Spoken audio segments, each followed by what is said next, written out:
Kita hari ini akan menjawab semua pertanyaan teman-teman dari Instagram Bahaya Records. Karena kita udah janji di podcast ini juga ada sesi tanya jawab. Jadi bukan tanya jawab bintang tamu, tapi tanya jawab pertanyaan di Instagram mengenai musik dan everything about music. Hari ini kita ditemenin sama co-host Veristi, Anindita. Ya. Anandita. Oh, Anandita. Kenapa bingung? Karena kadang-kadang nama artis dengan nama transferan di banknya suka berbeda. Tapi ada kita kalau lu sama ya. Sama. Banyak kan namanya beda.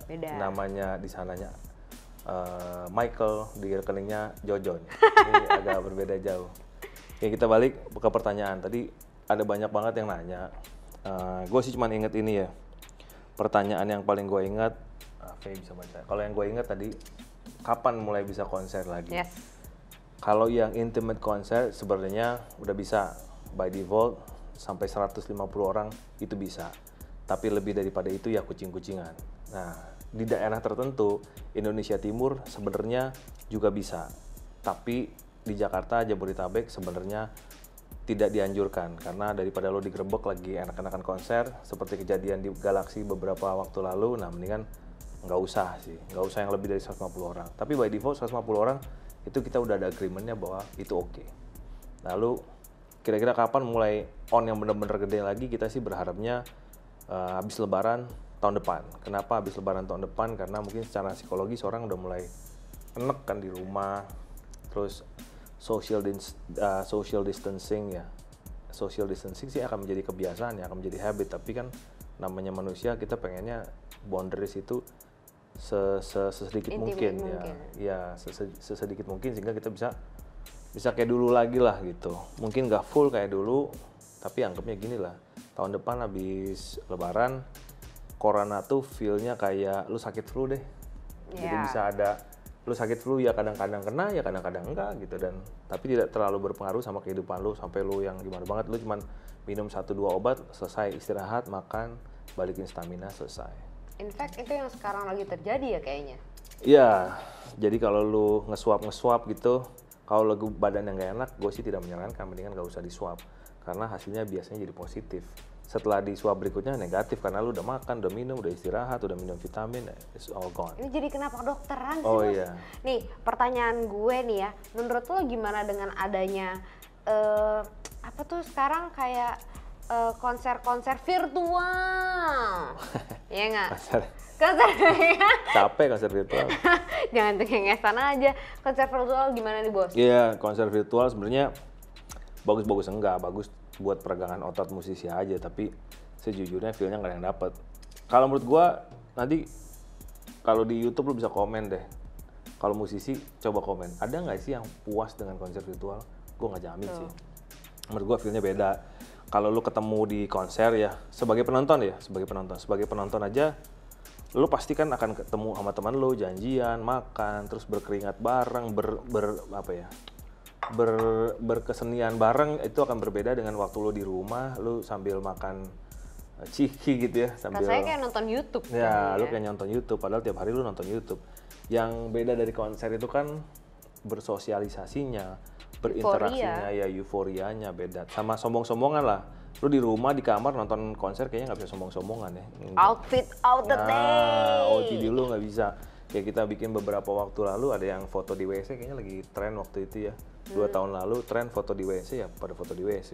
Tapi kalau lu orang udah tahu lu di rumah foto di WC kayak nggak make sense gitu nggak sih? Iya. Tadi pertanyaan apa lagi tuh, ada yang menarik tuh pertanyaannya. Oke, yang Walaupun kedua. sebelum ini kita anggap kurang menarik, tapi kalau di kamera kita bilang menarik. Kita bilang menarik.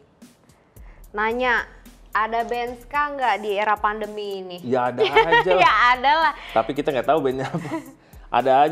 Ada beberapa waktu yang lalu gue lihat sih ada beberapa band dari daerah Lampung, dari Subang, dari Cirebon, ada kayak baru bikin 1-2 lagu. Terus mereka ngejam di coffee shop temennya gitu, gue lihat ada, gue perhatiin. Jadi no worries lah, semua aliran musik sih pandemi ada aja sih. Iya, bahkan menurut gue ya, di era pandemi ini orang di rumah getting more creative. Jadi kayaknya makin banyak aliran yang kita bilang, gue juga nggak tahu alirannya apa, but the music is more growing.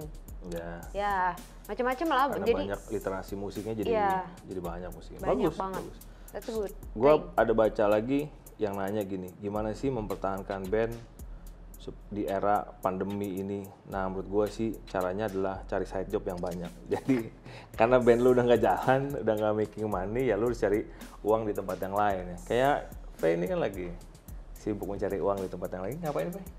Kerja lah, making money buat beli mic baru. Nah gitu, jadi semangatnya adalah making money di tempat lain untuk begitu COVID ini selesai, pandemi ini selesai, kita bisa balik lagi ke musik dengan gear yang lebih bagus, skill yang mungkin lebih bagus, macam-macam lah ya, dengan new things lah. New things lah, biar orang yang pernah nonton lo 3 tahun ke belakang ngeliat lo lagi, oh udah beda ya, udah lebih asik gitu, lebih kurus mungkin, kayak Faye udah lebih kurus, lebih tertata, lebih tertata rapi gitu ya. Nah gitu.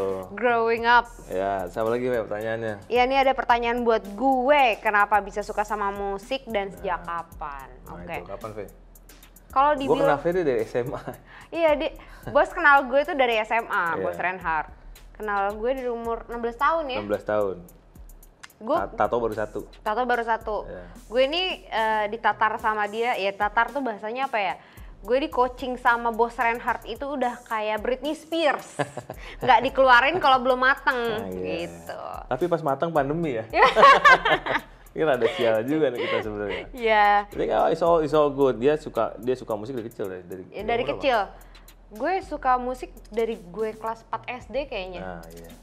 Jadi gue belajar musik dari otodidak sampai akhirnya I know this is my needs. Jadi akhirnya gue pindah-pindah tempat les vokal, cari yang cocok sama gue, musik yang cocok sama gue seperti apa. And I'm growing up with music, and music help me get life. I mean like music help me through a lot lah. Senang dia main musik, senang berkesenian, cuman kadang teman-teman sebandnya suka hilang konsentrasi. Dia juga suka hilang konsentrasi. Jadi musik tuh gitu, kalau mau bertahan fokus di konsentrasinya aja. Misalnya mau bikin lagu, ya bikin lagu aja terus. Memang kan karena orang tanya gitu, gimana sih musik puluhan tahun masih bisa bermusik? Ya fokus aja, kan kita udah jadi musisi, ya bikin lagu, bikin karya. Masalahnya orang banyak yang fokus di nyari panggung, bukan bikin lagu, bukan bikin karya. Kalau nyari panggung bisa habis. Kalau bikin karya, it's a moment. Kalaupun karya lu habis, karya lu itu akan berulang karena musik selalu berulang. Tapi kalau panggung lu sebenarnya nggak bisa diulang. Misalnya lu udah umur 70 tahun nggak bisa lagi menghadapi panggung yang kurang lebih sama dengan waktu lu umur 16 tahun. Itu sangat berbeda. Faye waktu 16 tahun kita ketemu masih random banget. Masih muda banget. Beda dengan Faye yang sekarang. Waktu pertama kali ketemu Faye itu masih mentah gitu. Terus banyak orang yang nggak yakin Faye bisa nyanyi apa enggak. Gue bilang gini, the saddest thing is di YouTube aja sampai kayak pertama kali single gue keluar, ada orang yang ngomong les dulu kali, nyanyi dulu kali yang benar. And itu yang buat trigger gue untuk growing up dan get my skills up kayak. Nah itu dia. Jadi kita bisa tahu bahwa Faye punya skill yang bagus. Jadi buat teman-teman kalau skillnya sekarang belum bagus, that's okay. Yang penting lu tahu lu punya kemampuan dan lu bisa punya cara untuk mengembangkan kemampuan lu. And you want to do it anyway. Nah, dari umur 16 tahun semua orang bilang Faye nggak bisa nyanyi. Cuman gue yang bilang Faye bisa nyanyi, tapi nggak sekarang. Maksudnya butuh waktu. Dan kita ngedrill bareng-bareng, manggung yang banyak, ya cukup lama sih, tapi semuanya tuh nggak ada yang sesuai plan, tapi semuanya sesuai dengan waktunya. Maksudnya ketika Faye memang sudah matang, ya dia sudah matang. Ketika dia belum matang, ya memang belum matang, nggak usah dipaksain. Yang penting latihan terus. Latihan tuh banyak ya, latihan manggung, latihan nyanyi, walaupun nyanyinya latihan nyanyinya sekali, ngambeknya 5 kali. Tapi latihan terus lah. Jadi buat normal lah, ya perempuan. Buat lo semua yang pengen tahu gimana musisi nyampe, ya kerja keras sih. Kalau nggak ada kerja keras sih musisi nggak ada yang sampai sih. Dan konsistensi. Nah itu dia tadi. Jangan pernah ngedrop pas dibilang jelek. Nah. Itu harusnya jadi your trigger to be good. Gitu. Scroll di YouTube Bahaya Records banyak loh yang komentar tentang Faye ini kurang bagus dan jelek.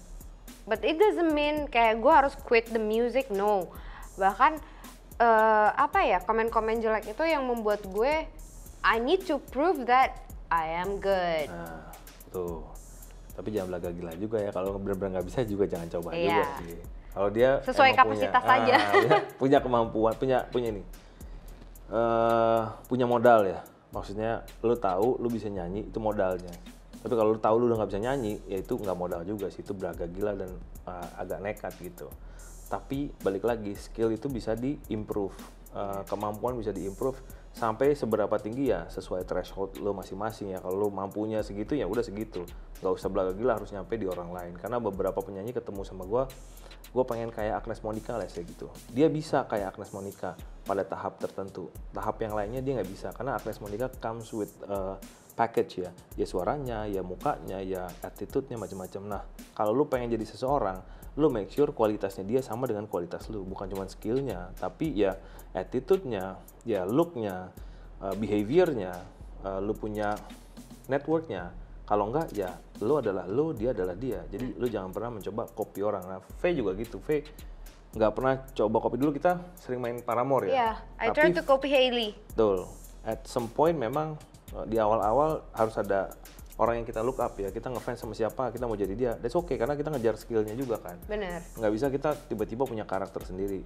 1-2 orang ya di dunia ini, contohnya Kurt Cobain. Kurt Cobain tuh nggak pernah menjadi siapapun juga selain jadi dirinya sendiri.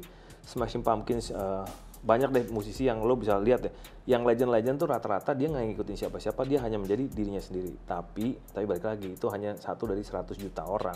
Even 1 miliar orang cuma 1 yang kayak gitu. But at some point, ketika gue copying Hailey and then I want to change myself menjadi diri gue sendiri, the shadow of Hailey is still there. Oh iya dong, lengkingan Hailey, patah-patahnya dan sampai kayak bahkan kayak gue masih tercap sebagai itu, bahkan rambut gue hitam pun masih tercap sebagai itu. But just be yourself aja. When you do something, just be yourself. Karena itu yang bakal membuat semuanya keluar. Nah, pertanyaan berikutnya. Next question ya kita Next jawab. question. Jadi balik lagi, podcast selanjutnya lo bisa tanya-tanya di Instagramnya Bahaya Records. Balik lagi nih, masih tentang gue dan Saidera. Oke. Lanjut. Planningnya Saidera di tahun 2022. Nungguin COVID. Nungguin COVID kelar yang pasti. Habis itu ya semoga di tahun 2022 kita bisa punya masterpiece gitu. Sesuatu yang booming mungkin untuk kalian dengar. Punya sesuatu yang ya itu yang kita harus ingetin, musisi itu sebenarnya yang paling utama bukan gimmick tapi karya baru lah. Betul. Kalau sekarang kan mungkin di Instagram, di YouTube lagi ada perang antara selebgram tuh mengenai lagu ngedisan si anaknya siapa tuh, si Deddy Corbuzier dengan Clarice apa Dennis namanya tuh yang nggak jelas gitu ya. Maksudnya buat mereka ya nggak tahu, mungkin gimmick nomor 1, tapi sebagai musisi ya musik ya nomor 1, gimmick tuh nomor 2. Kalau lo bisa bikin lagu bagus, orang akan seneng kok sama lagu lo. Jadi lu jangan terpaku sama angka viewers, like, dislike, komen. Kayaknya Saidera biasa aja ya, komen, like, dislike-nya nggak yang gimana banget gitu. Cuman kalau ketemu Saidera di panggung, di festival, orang happy nggak? Orang happy, yang penting sekarang sih YouTube tuh viewers bisa dibeli, like bisa dibeli. Ya, we cannot depend on that. Jadi kita bisa ngeliat euforianya penonton aja sih. Karya kita tuh oke nggak ya gitu. Ketika penonton ngeliat kita dan denger kita di panggung, euforianya wah, so we did it. Nah, tuh ada lagi yang tanya. Gue masih ingat pertanyaannya karena gue baca tadi. Jadi ada yang nanya gimana sih caranya musik-musik atau musisi-musisi dilirik oleh labels. Menurut gua tuh kayaknya sekarang udah nggak penting ya. Even kita nih sebuah label, tapi menurut kita yang paling penting sekarang bukan dilirik label, tapi dilirik oleh pendengar, dilirik oleh konsumen. Karena sekarang kan free platform. Maksudnya kalau dulu sama labels, lu nggak mungkin ke TV sendiri. Ini gue punya case ya. Ada gue punya artis, bukan artis gue sih sebenarnya, dia artis yang pengen masuk ke Bahaya Records, terus dia bilang, kita bisa kok ke TV sendiri, nggak perlu Bahaya Records. Nah, kita bilang, ya silakan, monggo. Dia datang ke sebuah TV besar di Indonesia, lalu sama orang TV-nya diginiin, loh, kalian bukannya sudah ke Bahaya Records? Saya baru mau terima kalian kalau lewat Bahaya Records. Nah, ada case kayak gitu dulu ya. Tapi sekarang sih menurut gua udah nggak ada lah. Kalian juga dibilang perlu apa enggak TV, pasti perlu. Tapi ada media lain yang sebenarnya sama powerfulnya. Karena begini, musik sekarang itu very segmented. Jadi kalau lu memang kayak let's say 88 Rising punya artis, lu nggak beneran nggak perlu TV sama sekali. Lu TV nggak pick up lu, that's okay. Lihat 88 Rising, nggak perlu TV yang kejar-kejar kan. It's gitu. rising anyway. Kalau lu misalnya musiknya metal, lu juga nggak perlu. Lu punk nggak perlu TV lah menurut gua. You have your own segmented too. Iya, tapi apakah ada yang masuk TV? Musik punk ada, Superman is Dead masuk TV, tapi balik lagi teman-teman harus perhatiin notasinya dia tuh unik dan sing along. Nah, kalau teman-teman mau ngomong lagi berarti kan dia balik lagi ke karyanya dia apa. Jadi aliran musik juga udah nggak penting karena ada Spotify, Joox, TikTok, itu kayaknya bahkan ada aliran baru namanya musik TikTok ya. Jadi, musik TikTok. Jadi musik yang memang hits di TikTok. Hits di TikTok, nggak hits di mana-mana, nggak ada yang peduli juga. Cuman di TikTok orang semua tahu. Bahkan pasti. Di luar ada artis jadi musisi karena dia hits di TikTok. Nah itu dia. Jadi sekarang udah kebalik. Kalau di luar negeri 9 tahun yang lalu sebenarnya label itu udah berhenti signing artis. Dalam artian begini, mereka tidak keluar cari artis, tapi mereka melihat gini, mana artis yang sosial medianya gede, mereka beli. Jadi sifatnya bukan cari artis kayak dulu talent scouting, tapi lebih ke kita lihat nih misalnya, wah nih artis ini udah 1 juta nih followersnya, telepon yuk. Tapi gitu. Balik lagi, ini artis punya something to build. Nah betul, ini ada case ya. Kalau tahu kita punya Soulja di Amerika sana ada namanya Soulja Boy. Dia begitu PD-nya, even label pun kayak nyerah sama dia, kayaknya dia powerful banget. Tapi one way or another, ternyata karyanya dia yang baru flop. Dan dia juga ngerasa itu flop. Kenapa? Karena balik lagi, dia terlalu percaya diri sama yang namanya gimmick, fans. Tapi fans juga kan nggak serta-merta suka sama lu kalau lu nggak punya karya kan. Bener. Jadi nomor 1 tetap musisi karya. Lu mau ngetop, mau enggak, karyanya dulu. Lu mau banyak job, mau enggak, karyanya dulu. Yang penting berkarya, itu tugasnya musisi. Nah, tadi ada yang nanya tuh, berikut dengan karya. Ada yang nanya, Jason Ranti aliran musiknya apa tuh? Aliran sesat.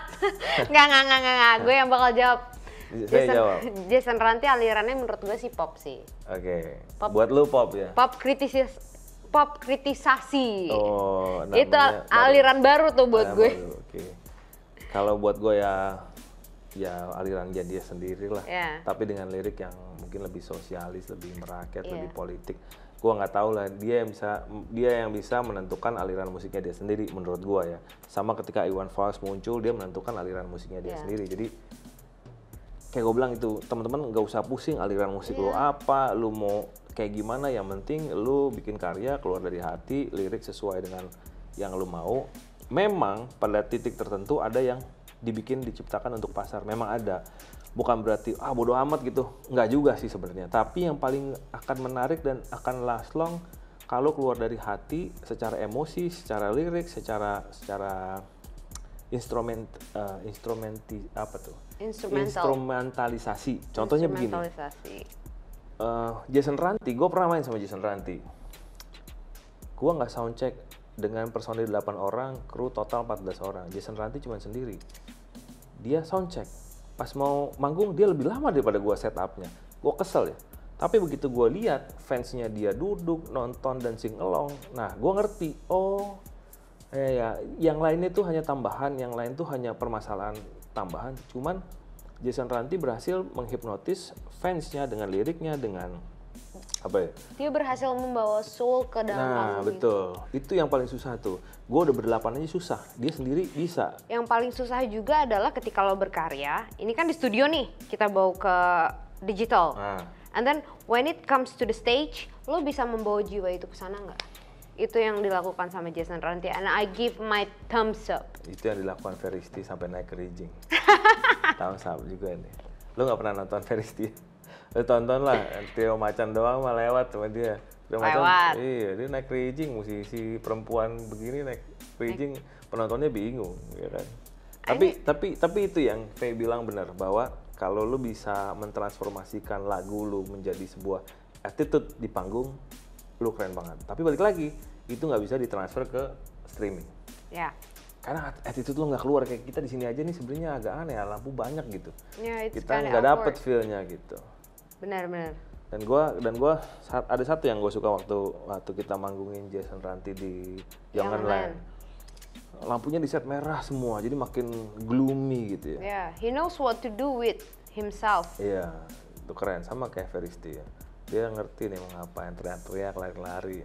Padahal penontonnya lagi nganga-nganga aja dia ngeliatnya. Oh, what's happening? Iya, ada apa, tapi ya berhasil. Tapi itu menjadi trademark loh. Iya. Waktu itu gue pernah ditanya sampai gue kaget gitu kan, panggung Jakarta Fair itu kan besar sekali dengan saya yang sekecil ini. Tiba-tiba ada yang nge-DM, "Kak, are you okay setelah jatuh guling-guling di panggung?" And that's very shame of me. Itu gue ditonton ratusan orang ya. Itu sama manggung sama siapa sih? Gue lupa sih. Oke. Dan kayak untungnya gue bukan sama SID. Kayaknya sama SID. Ya, sama SID, bangun sama SID. Jadi gue dilihat sama Outsiders dan Lady Rose. Gue guling-gulingan. Lady Rose lagi lihat Lady Gaga guling-gulingan. Ya, tapi ya after that I need to improve. Jangan sampai kelihatan gue jatuh nih gitu. Iya. Itu tadi. Ada satu case yang gue pernah lihat. Tuh gue waktu itu manggungin ada band Bahaya Records 1 di Bandung. Setelah band yang artisnya Bahaya Records ada main si siapa yang Jerok lagi. Jerok ini bener-bener Jerok nih, sorry. Jerok semanggung terus dia nyanyi, saking senengnya kayak Faye dia kepleset. Waktu itu gerimis ya. Kepleset dia jatuh. Waktu jatuh tuh dia pingsan. Nah, gue nolongin tuh. Gue bawa ke ruangan, kebetulan gue ada dokternya bikin dia siuman. Begitu dia siuman dia nggak bisa diri sebenarnya. Ternyata tulang rusuknya ada yang patah gitu. Tapi bandnya tuh tetap manggung. Yang lain karena bisa nyanyi, ya nyanyi terus. Dia napas sekali, 2 kali, 3 kali. Lagu berikutnya, the next 2 song, dia nyanyi. Naik ke atas panggung nyanyi. Tapi ada tapinya nih, ini juga keren nih. Tapi di lagu terakhir, gue dan teman-teman udah nunggu bersama ambulans. Jadi langsung masuk ambulans, pergi ke rumah sakit. Menurut gue sih itu keren banget sih. Dan gue sampai sekarang masih pengen terus melihat J-Rocks tuh berkarya. Karena menurut gue dia salah satu band yang itu tuh bagus ya. Iya, yang The Show Must Go On ya itu tuh The Show Must Go On. Ada satu lagi sih yang artis yang gue kenal secara pribadi juga, Happy Salma. Dia juga gitu. Presenter, tapi gue baru lihat ini presenter satu yang ugal-ugalan ya, maksudnya gini, ugal-ugalan. Dia tuh lagi presenter sebuah acara di TV yang depannya G, belakangnya L, Global TV kan. Terus dia bilang gini, ke belakang. Waktu dia abis nge-host, dia ke belakang. Jadi ada break syuting ya. Kebayang ya, break syuting tuh nggak terlalu panjang. Syuting acara TV nggak terlalu panjang breaknya, kecuali sinetron. Dia ke belakang sama kakaknya ke rumah sakit buat infus. Sampai di rumah sakit, infusnya masuk, dia balik lagi ke ruang tunggu tempat syuting, studio. Di belakang tuh masih pasang infus. Begitu dia bilang, breaknya udah nih kita syuting lagi, dicabut. Terus dia presenting lagi. Menurut gua tuh amazing juga, kan gak banyak artis yang, apalagi cewek ya. Biasanya kan cewek kan kayak manja. Manja gitu. Ini enggak. Jadi gua tidak pernah membuat statement, wah sini manja, sini enggak. Kecuali emang gua tahu gitu. Kalau gua nggak tahu, karena kita nggak tahu di backstage itu terjadi apa, kita nggak tahu. Kita kan taunya mereka ceria di depan kamera dan segala macam. Itu kita nggak berani judge lah. Kecuali kita di belakang panggung lihat, aduh nih orangnya nggak enak nih gitu ya. Nah kita oke lah ngomong gitu. Tapi mostly semua musisi, artis yang sukses, lu harus lihat belakang panggungnya. Mereka tuh gila-gilaan. Mereka latihan, mereka konsisten, mereka mau sakit mau enggak. Ada satu artis gue nih yang bilang gitu juga ke gue. Jadi gue waktu itu sama kayak Faye, gua main di PRJ di sebuah booth rokok. Gua udah keringet dingin tuh, panas gua udah 39. Gua main tuh, gua tetep paksain main. Waktu selesai main, gua pulang ke rumah, gua tidur. Begitu gua tidur, gua dibangunin sama nyokap gua. Ternyata gue udah hampir step gitu, panas gue udah 40. Begitu sampai rumah sakit, vonisnya gini, dokter bilang gini, saya baru pernah lihat Pak, ada orang bisa bertahan manggung dengan penyakit tipes dan demam berdarah pada saat demam. Wow, that's amazing. 40 panas gue udah hampir step karena gue udah ngigo-ngigo kata nyokap gue, makanya gue dibawa ke rumah sakit. Kalau enggak gue nggak akan dibawa ke rumah sakit karena laki, laki 39 biasalah. Kalau sampai ngigo-ngigo, somethingnya lo harus bawa rumah sakit. Nah itu juga lo harus perhatiin, kesehatan tuh juga penting kan gitu. Nah V juga sering tuh begitu. Sering apa nih? Kurang istirahat. Kurang istirahat. Besoknya mau manggung, malamnya pacaran. Soalnya. Oh no, enggak gitu, enggak gitu. Ceritanya kurang tidur. Ada pacarnya di sebelah nih, gue mau nanya. Kurang tidur, ya? Tapi gue profesional loh kan. Oh iya. Kalau itu iya dong. Bos sering nggak tahu, bos tahu apa enggak? Gue juga nggak tahu sih. Yang pasti somehow kadang-kadang gue ada yang gue nggak tahu ya? Oh banyak, nggak tahu sih gue. Gue pura-pura nggak tahu. Pura-pura nggak tahu ya. Tapi gue selalu tahu apa yang terjadi dengan dia, gue tahu. Kapan dia gue tahu. Pura-puranya kecelakaan tapi abis gue tahu. Enggak, bukan pura-pura kecelakaan. Gue misalnya gue lagi radang tenggorokan, gue harus nyanyi. Kan gue oktavnya tinggi nih. Betul. Bener kan, sampai sini, sampai atap, sampai ceiling. But show must go on, right? Betul. Attitude nomor 1. Betul, yang mukanya manyun kecapean juga ada. Ada banyak. Apalagi pertanyaannya, Bang? Oke. Pokoknya, oh iya tadi aku ingat satu pertanyaan nih. Kan kita lagi ngomongin attitude ya. Iya. Ada satu pertanyaan, apa konser terburuk Saidera? Oh, wah, iya, ini pertanyaan yang paling the best. Ada satu panggung di Depok. Pokoknya satu kampus di Depok, kampus besar, dan Saidera menjadi guest star. Oh ya, tahu. Ya, ingat. Nah, itu adalah kejadian terburuk. Epic banget, epic fail. Kenapa? Karena kan guest star ya bos. Iya. Masa kita main akustik kan. Jadi ceritanya drummer gue nggak dateng.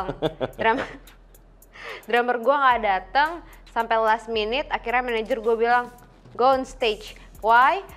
Karena mendadak tiba-tiba pas kita lagi genting-gentingnya nih, kru kita, thank you Anto, kru kita ternyata hafal lagu ya Saidera. Gue main drum. Oke, and then ya udah kita naik deh sebisa mungkin kita main, itu profesional kan. Saidera profesional. Kita naik berapa lagu. Tapi dengan beat yang berantakan sih. Itu fail banget, Bos. Setlist beda skill ya, beda skill. Setlist berantakan, beat berantakan, everything just a messed up fail. And then di lagu keberapa ya? I think lagu keempat, gue mau mengakhiri lagu itu. Drummer gue naik panggung, lanjut.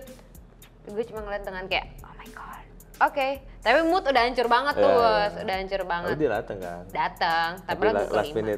Last minute lah. Lagu kelima dari 6 ya? Iya, lagu kelima dari 6 pokoknya dia cuma main 2 atau 3 lagu something. That's the worst case of our story di panggung ya. Itu parah banget sih menurut gue. Nah itu kejadian juga tuh sama Solja.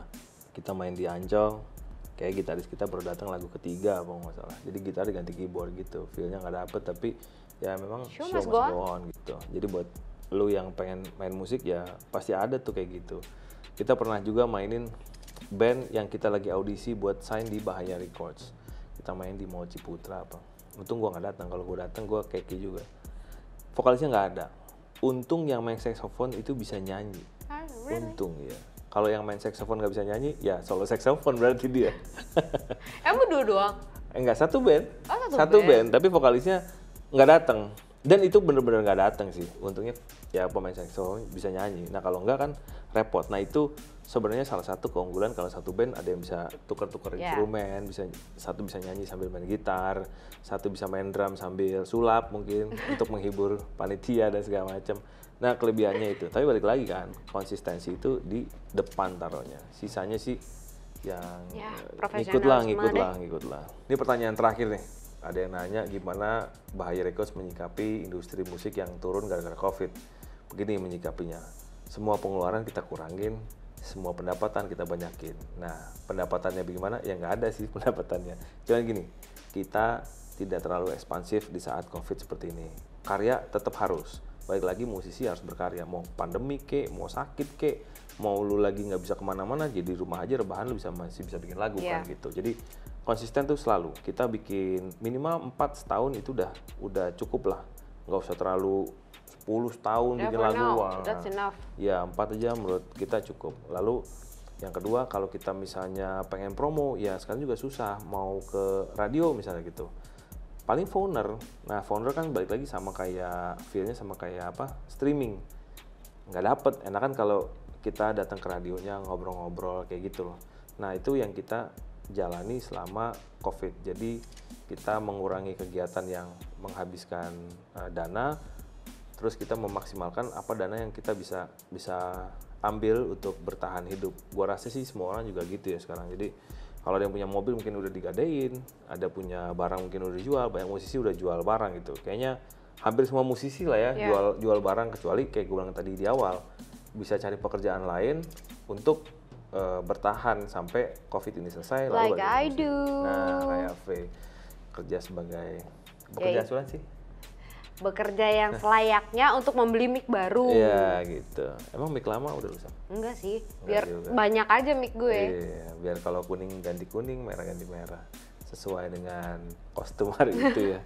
Oke, terima kasih sudah bersama kita di Bahaya Podcast. Tapi jangan lupa tanya dan komen terus di Instagram dan YouTube-nya Bahaya Records. Kita akan selalu coba menjawab pertanyaan-pertanyaan teman-teman.